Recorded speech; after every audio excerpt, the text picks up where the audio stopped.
Ljudje duhovniku, ki je navezan na denar, ne odpustijo. Naj nam Gospod da milost krščanskega oboštva. Tako so se glasile besede papeža Frančiška med homilijo, ko je maševal 18. novembra v kapeli doma Svete Marte. Jutranji sveti maši so prisostvovali tajniki apostolskih nuncijev. Sveti oče je nadaljeval, da božje ljudstvo, ki ima dober nos tako za sprejemanje, razglašanje za svetnike, kakor tudi za obsojanje duhovnikom, odpusti veliko slabosti in grehov. Toda dveh ne more odpustiti: navezanosti na denar in grdega ravnanja z ljudmi. Drugače pa je z duhovnikom, ki ga denar privede do tega, da postane podjetnik ali vladar. È triste vedere un sacerdote che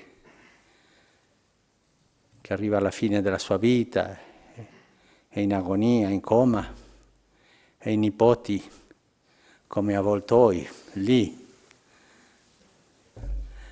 guardando cosa possono prendere.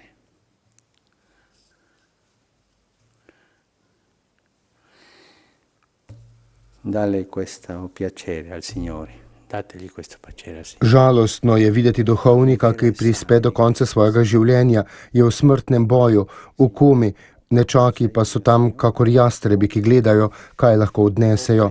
Sveti oče je spodbudil, da bi naredili veselje Gospodu in si izprašali vest, ali je zares on moj Gospod, ali pa je mojemu srcu, kakor v srcu Rahele, Jakobove žene, nekaj skrito, morda ta malik denarja. In bodite pogumni, odločite se.